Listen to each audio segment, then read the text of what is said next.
Arno, thank you very much, and we meet again on this important soil on a day of a famous rugby test to bring attention to the world and certainly to the South African government that we continue to watch everything they do. Arno, right? The eyes of the world are on this government. And while we may be a long way away from South Africa, we send today another signal that we have not forgotten what's going on in that country, and we won't take glib small talk from South African diplomats that everything is okay. No, that's not going to happen. Today, just two things. Why we're here and where we go next. Peter Dutton has been very, very in tune with everything you've been saying, but we now have a new kid on the block. Minister David Coleman won't mind me saying that, but this is a new minister that needs to be briefed and needs to be convinced of your arguments. So as is democracy, just as we have a change in minister responsible for immigration, it sets you a new challenge as of last week to win this battle.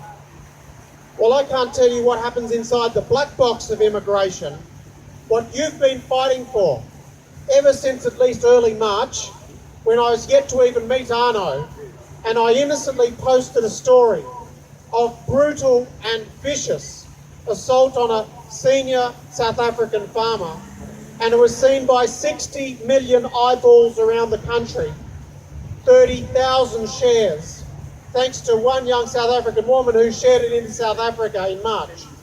And that brought me in touch with Arno. I'm not here with a twisted arm behind my back, although I wouldn't want to ever have Arno on my bad side or be on his bad side. What we can do today by marching past one of the great drinking holes of Brisbane down to one of the great stadiums of Australia is remind everyone, Australian and South African, that we will not be silenced. This will continue. And what are we watching in our numbers from so far away? We're reminding the government that everything they do is seen by the world. Now, we can't technically put very effective demands from one government to another, but let me be frank, they will ignore them. It's far more powerful that through third parties, your friends and connections, we remind the world of what South Africa is not doing.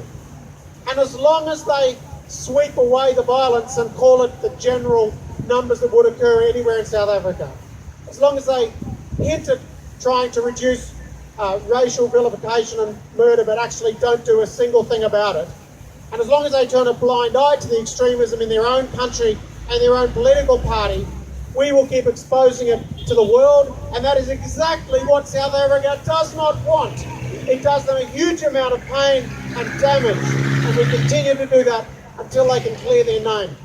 Now, I'm not an expert in South Africa, but I did used to live in District 6 in Flinders Street, and from there I went and lived in Durban and tried my luck at Joe Cool's, didn't have much, and then went and lived in Umgeni and up, of course, to Linden in South Africa, and worked as a rigger in Nelspruit. So I've seen a fair bit of South Africa, and I know this is a complex country with no easy solutions and challenges that Australians will never understand. But thank you, each of you, for understanding how complex this is. Ultimately, this nation, when it comes down to the tins and tacks, it's just Africa. And one day it's just going to be like Africa. But on the way through, over the next 50 years, we have to absolutely make sure that disparity is never ignored or aggravated by government injustice. Because each of you can stop the injustice. We can't initially fix disparity overnight, but we can make sure that property rights are defended. There are farmers and farmers' families who thank every one of you today, and I will go down to Canberra with a clear message for all parties and to Senator Fraser Anning, who takes this important message to the Senate, because a Senate motion can make all the difference and take this news to Australia, as you have by being here today. Arno, and to everyone, thank you for your time. Thank you very much, Andrew. I think it's great to have an Australian Member of Parliament that actually understands South Africa.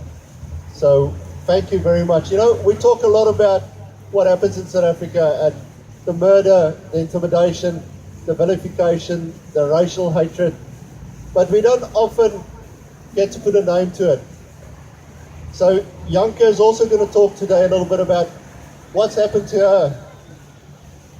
And what we're going to do is Senator Fraser Anning is going to speak next, then Janke is going to speak, and then we're going to have a moment's silence for all the people that's died in South Africa.